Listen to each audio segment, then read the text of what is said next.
আরও এক লোক আসলো একটা টুপি নিয়ে, ওই যে কালো যে টুপিটা, একটা হ্যান্ডকাফ, দুটা কাপড়, কালো কাপড়। আমাকে বলা হলো আমি আপনার চোখ বেঁধে দেবো, আপনি কিছু মনে করবেন না। আমি বললাম ইয়েস, আপনি করেন, এটা তো আপনার ডিউটি, এটা আপনি করতে পারেন। তাহলে সে আমার চোখ বেঁধে দিল। চোখ বেঁধে দেওয়ার পর, না, চোখ বেঁধে দেওয়ার আগে আমাকে বলা হলো আপনার কি কোনো ব্যাগ ট্যাগ আছে, যে আপনি প্যান্ট ট্যান্ট পরেন কি না। সে কেন জিজ্ঞাসা করছে এই কথা আমি বুঝতে পারলাম না। আমি বললাম আমি তো এখানে আপনারা যা দিয়েছেন এটাই পরে থাকি, এখানে তো প্যান্ট ট্যান্ট পরার কোনো সুযোগ নাই, আমার তো এখানে ব্যাগও রাখার সুযোগ নাই, আমি তো ব্যাগও দেয়নি। এই তো আমি তো লুঙ্গি পরে থাকতে হয় আমাকে, তারা দুটা লুঙ্গি, দুটা গেঞ্জি, একটা গামছা দেয় তারা, সেখানে তারা দিয়েছে। পরে আবার গামছাটা নিয়ে আর একটা টাওয়াল দিয়েছিল গামছার পরিবর্তে। তো আর কিছু বললো না। আমার ওই এক ড্রেস পরাছিলাম, আর যা আমার টাওয়াল আর লুঙ্গি আর একটা গেঞ্জি একটা ব্যাগে, ওই ছোট্ট একটা শপিং ব্যাগে ঢুকিয়ে দিয়ে আমার হাতে ধরিয়ে দিল। তারপর আমাকে ওখান থেকে বের করা হলো রুম থেকে। আসার সময় সে আমাকে বলল যে আমাকে ক্ষমা করবেন, হয়তো দেখা হবে না। আর এটা তো চরম অন্যায়। সে অনেকবার আগেও তারা বলতো, প্রায় ওই তারা অনেকেই বলেছে এটা, সেও বলেছে যে আমাকে লাস্টে গাড়িতে উঠিয়ে দিয়েছে। এটা হচ্ছে চরম অন্যায়, আমরাই অপরাধী, আপনারা নয়। এভাবে একজন মানুষকে রাখা তো অপরাধ, এটা তো চরম অন্যায়। একজন লোককে আমরা ওয়াশরুমে নিয়ে যাব, শোক বেডে নিয়ে যাব, এটা এটা তো একদম চরম অন্যায়। এটা আমরা তো করতে বাধ্য, আমাদের করার কিছু নাই। আমরা এর থেকে একটু বেতন পাই, টাকা পাই, এই সংসার চলে, আমার পরিবার চালাতে হয়, মাফ করবেন আমাকে, মাফ করে। আমরা বললাম হ্যাঁ ঠিক আছে, আমি মাফ করে দিলাম, অসুবিধা নাই। তো তারা আমার গাড়িতে তুললো। তারপরে দুজন লোক বসলো আমার ডান পাশে, বাম পাশে। পেছনের সিটে একজন বসলো, সামনের সিটে ড্রাইভারের পাশে একজন। তারা মোট 5 জন আমার গাড়িতে। সামনে গাড়ি ছিল কিনা তখন আমি বুঝতে পারিনি।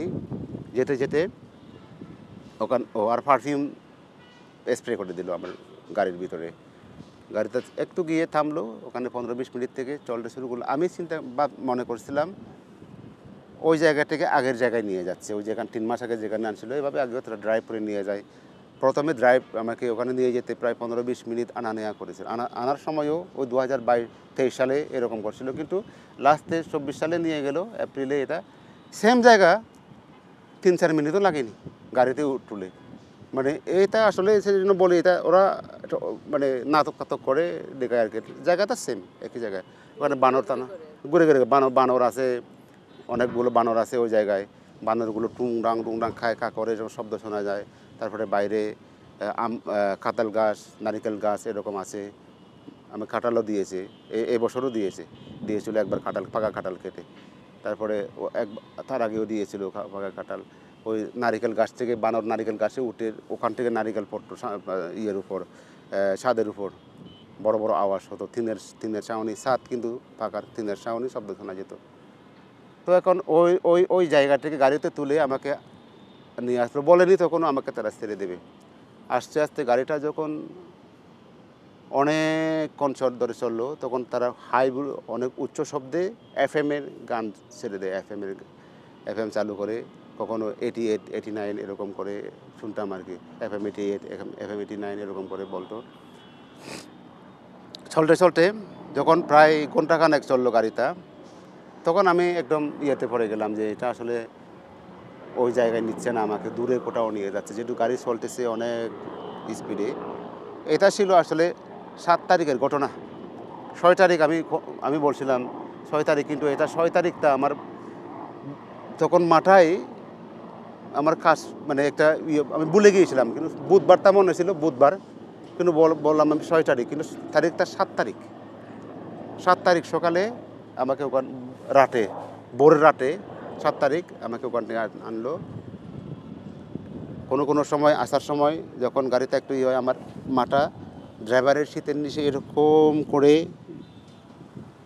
মানে আড়াল করে, তার আমার উপর এক লোক আমার উপর তা আমাকে লুকিয়ে রাখতো। তার শরীরটা আমার উপর হেলিয়ে দিয়ে আমাকে লুকিয়ে রাখতো শীতের ভিতর। তারপর আবার কিছুক্ষণ পর মাথাটা তুলে দিয়ে বলতো ঘুমান, গাড়ি চলতে থাকতো। মানে আমি মনে করতাম হয়তো বা কেউ যেন না দেখে, হয়তো লোকজন কাছাকাছি আসে, এই জন্য আমাকে, আগে তো এরকম করেনি কখনো। এটা কি, কোথায় কি হলো, দেশে কি হয়েছে কি না হয়েছে আমি কিছু বুঝতাম না, জানার সুযোগই হয়নি আমার দেশের অবস্থা। হ্যাঁ, পরে আস্তে আস্তে আমরা অনেক দূরে আসলাম, আজানের শব্দ শুনলাম রাস্তায়, তখন আজান দিচ্ছিল, বড়ের আজানটা। পরে আবার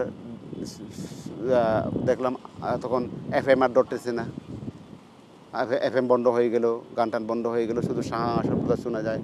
তখন ধরে নিয়েছিলাম, আমাকে অনেক দূরে নিয়ে যাচ্ছে, গাড়িতে যখন স্পিড যাচ্ছিলো ধরে নিয়েছিলাম, আমার ঢাকা চট্টগ্রাম হাইওয়ে দিয়ে যাচ্ছি আমি। আস্তে আস্তে অনেকক্ষণ পর, 2-3 ঘন্টা 3-4 ঘন্টা পর আনুমানিক গাড়িটা বাম দিকে মোড় নিল, কিছু দূর গিয়ে থামলো ওখানে, আর একটা গাড়ি আসলো ওখানে। ওখানে এসে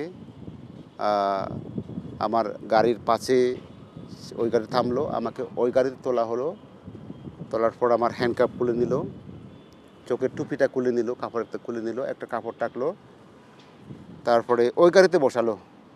তখন হাত খোলা ছিল আমার, একজন লোক বসেছিল, আরেকজন লোক চোখ বাঁধা, তো একটা কাপড় দিয়ে দেখা যায় না, আমার 3 লেয়ারের কাপড়, চোখ বাঁধা থাকতো, দুটো খুলে নিয়েছে, একটা টুপিটাও খুলে নিয়েছে, তার উপরে কাপড়টা শুধু ভিতরে কাপড়টা টেকে গেল।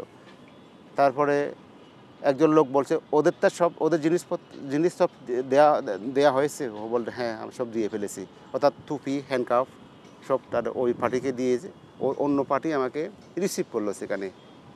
তারপর ওই ডান সাইডে যে লোকটা বাইরে ছিল, তখনও সিটে বসেনি, সে আসলো, বসলো, গাড়িতে চলতে লাগলো। চলার সময় একটা গামছা কোথা থেকে নিয়ে আনলো, গামছাটা 2 টুকরো করে, এক টুকরো দিয়ে আমার চোখ বেঁধে দিল, আরও কালো কাপড়ের উপর আর এক লেয়ারের গামছা দিয়ে একটু টাইট করে বাঁধলো। তারপর হাত বেঁধে দিল গামছা দিয়ে, হ্যান্ডকাপ তখন আর নাই, গামছা দিয়ে। আমি তো কি গামছা দিয়ে হাত বাঁধছে, এটা আমার খুব অদ্ভুত লাগছিল ব্যাপারটা। তখনও বলেনি আমাকে তারা ছেড়ে দেবে। তারপর কিছুক্ষণ 2-1 মিনিট যাওয়ার পর সে আমাকে বলছে কোনো চিল্লাপাল্লা করবে না, আমাকে একদম রাগ রাগ, কোনো চিল্লাপাল্লা করবে না, কোনো ডাকাডাকি করবে না, একদম চুপ থাকবা, এরকম। আমি দেখাচ্ছি, মানে সর্বক্ষণের থেকে এভাবে যে কথাগুলো বলছিল, আমি তো, আমার কাছে খুব অদ্ভুত লাগছিল ব্যাপারটা, কি হলো। তো আমি বললাম দেখুন, 5টা বছর ছিলাম আমি ওখানে কীভাবে ছিলাম আপনারা খোঁজ নিলে বুঝতে পারবেন। আমি খুব শান্ত ছিলাম, আমি কিছু করবো না, একদম শান্ত থাকবো, আমার এসব আশা করবেন না আমার কাছ থেকে, কথা দিলাম। তো তারা বলছে হ্যাঁ তাহলে, ওই সামনে যে বসা ছিল এক লোক, সে বলে ঠিক আছে ঠিক আছে, ওই ড্রাইভারের বাম পাশে যে লোকটা ছিল, তার কণ্ঠ শুনে মনে হলো সে এদের সাথে একটু বয়সী হবে, 50-এর উপরে বা এরকম। আর বাম পাশে যে লোক ছিল বসা, সে বলছে আমাকে বাড়ির ফোন নাম্বার আছে, জানা আছে? আমি বললাম না। তখনও তারা বলেনি আমাকে ছেড়ে দেবে। এর কিছুক্ষণ পর ডান পাশে বসা, না, ওই সামনের লোকটা আমাকে জিজ্ঞাসা করলো সকালে নাস্তা খেয়েছো? না, না। ও নাম কি? আমি বললাম আমার নাম মাইকেল চাকমা। বলছে জু জু, এরকম সে বললো আবার, মানে আমরা যেভাবে ইয়ে করি, বলছে জু জু নাম বলার পর। তারপরে সে আমাকে বলল যে নাস্তা খেয়েছো? আমি বললাম না খাইনি। বললো তোমাকে আজকে ছেড়ে দেবো, একটা জায়গায় রাখবো, ওখান থেকে তুমি আজকে বাড়িতে যেতে পারবা, বাড়িতে লাঞ্চ করবা। আমি তো ওদের কথা বিশ্বাস করতে পারছিলাম না, মেরে ফেলবে, ওরা তো প্রতিনিয়ত মিথ্যে কথা বলে, সবসময় একটা সত্য কথা বলে না। তারপর ও বলার পর তখন এই ডান পাশে যে লোকটা আমাকে হাত বেঁধে দিয়েছিল, ওই লোকটা বলতে লাগলো তোমাকে এখন আমরা একটা জায়গায় রাখবো, ওখানে তুমি আধা ঘন্টা পর্যন্ত বসে থাকবা, আধা ঘন্টার আগে ওখান থেকে উঠবা না, আধা ঘন্টা পরে হাত খুলে চোখ বাঁধন খুলে তুমি দৌড় মেরে চলে যাবো ওখান থেকে, তার আগে উঠবা না। আমি বললাম ঠিক আছে। আমি তো মনে করছিলাম এখনই নামিয়ে জঙ্গলের ভিতরটা মেরে ফেলবে। আবার তা বলছে তুমি কোথায় ছিলে জানো? না জানি না। এখন কোথায় আসো জানো? তাও জানি না। তারপর গাড়িতে গেল 10 মিনিটের বা 12 মিনিট হবে গাড়িতে একটু যাওয়ার পর। তারপর থামলো, দরজা খুলে আমাকে মানে একদম নামিয়ে, ট্রেনে নামিয়ে আমি নামলাম। তারপর জোরে হাঁটিয়ে নিয়ে যাওয়া হলো রাস্তার ডান দিক দিয়ে। একটু টের পাচ্ছিলাম জায়গাটা একটু উঁচু জায়গা, আমরা উঠছি একটা পাহাড়ি জায়গার মতো। একটু শরীর পায়ে লটা ফাটা বা ছোটো গাছের পাতার যে মানে এসব বুঝতে পারলাম এটা জঙ্গলি কোনো জায়গা হবে। এটা জঙ্গলের দিকে নিয়ে যাওয়া হচ্ছে। আমাকে বলা হলো কিন্তু কি এখানে বসো। বসলাম, বলে শুয়ে পড়ো। শুয়ে পড়লাম। বৃষ্টি হয়েছিল সকালে, মাটি ভেজা, শুয়ে পড়লাম। তারপরে আমাকে যে বললো আরও সে আগের কথা, তুমি এখানে শুয়ে থাকবা আধা ঘন্টা, আধা ঘন্টার আগে উঠবা না, উঠলে আমি গুলি করবো তোমাকে। আধা ঘন্টা পরে তুমি হাত খুলে, চোখের বাটন খুলে এখান থেকে দূরে পালিয়ে যাবা দৌড়ে। তো আমি তার কথা মতো আধা ঘন্টা পর্যন্ত ওখানে বসেছিলাম, একটা আশঙ্কা নিয়ে যে ওরা, তখন কি মনে হচ্ছিল যে ওরা আসছে নাকি নাই? আমি তো আশঙ্কা নিয়ে বসেছিলাম ওরা এখানেই বসা আছে হয়তোবা, আমি যখন ওখানে উঠবো আমাকে তারা এখানে মেরে ফেলবে। সে যে দৌড়ে পালিয়ে যাওয়ার কথা বলছিল না, আমি যখন পালিয়ে যাব সে সময় তারা আমাকে বলবে যে হ্যাঁ, পালিয়ে যাওয়ার সময় তাকে আমরা হত্যা করলাম। পালিয়ে যাচ্ছিল আমাদের থেকে, এই তো মেরেছি। এটা তো একটা নাটক চাচ্ছে, মেরে ফেলবে এক করি। এরকম একটা খুব আশঙ্কা নিয়ে শুয়ে থাকলাম। জীবনের তো মানে আশা ছেড়ে দিয়েছিলাম। যাওয়ার সময় আরও আর্মি গাড়ি দেখলাম, এটা তো মানে ওই চোখের পাক দিয়ে একটু তো দেখা যেত নিচ দিয়ে, খুব কষ্ট করে চোখটা লুজ ছিল। তাও মনে করছিলাম যে যদি আর্মির হাতে তুলেও দেয়, বললাম শেষ পর্যন্ত আর্মির হাতে তুলে দিল কি না, এটা আমার সন্দেহ ছিল। তো আমি আরও এটা একটাও ভাবছিলাম যে এখন আর্মি যদি আমাকে নিয়েও যায়, ঢাকায় এসে তো নিয়ে যাওয়ার কথা না। আমার সিএসটিতে তারা আর্মি আছে, ওখান থেকে নিয়ে নিয়ে যেতে পারে, কিন্তু ঢাকা থেকে কেন আমাকে আর্মি এভাবে এসকর্ট দিয়ে নিয়ে যাবে, আর্মির হাতে তুলে দেবে। তো পরে আর চোখটা যখন ভালো করে মারলো ওটা দেখলাম না, আর ওখানে থামানো ওখানে দেখলাম। তারপরে আমাকে ওইভাবে পরে আধা ঘন্টা পরে ওখানে কথা মাঝখানে মিন টাইমের কথা বলছিলাম, মানে তার আগের কথা, যাওয়ার কথা। এটা একটা লাস্টে উঠলাম। যাই হোক, উঠি আর কি আর করব। ও তখন যখন শুয়েছিলাম কান পেতে শুনে থাকি কোনো ওদের পায়ের শব্দ শুনি কিনা, ওদের অস্তিত্ব টের পাই কিনা। না, একদম নীরব। মাঝে মাঝে গাড়ি যায় রাস্তা দিয়ে, রাস্তার পাশে গাড়ির শব্দ যখন মিলিয়ে যায়, যখন আর তখন শুনতাম শুধু তক্ষকের শব্দ, তারপরে পাখির শব্দ, অনেক ডিপ, এটা ফরেস্টের মতো মনে হচ্ছে তো সেটা আমার তখন। কিন্তু তখনও আমি কিছুই জানতাম না। এই হয়তো আমি ধারণা করছিলাম আমাদের এলাকায় নিয়ে এসেছে হয়তো, বা যেহেতু অনেক লং ড্রাইভ হয়েছে, এখানে কোনো জঙ্গলের ভিতর আমাকে এখন পালিয়ে যাচ্ছি এরকম দেখিয়ে তারা মেরে ফেলবে জঙ্গলের ভিতর। অর্থাৎ আমাদের তো প্রথমে উঠে বসলাম,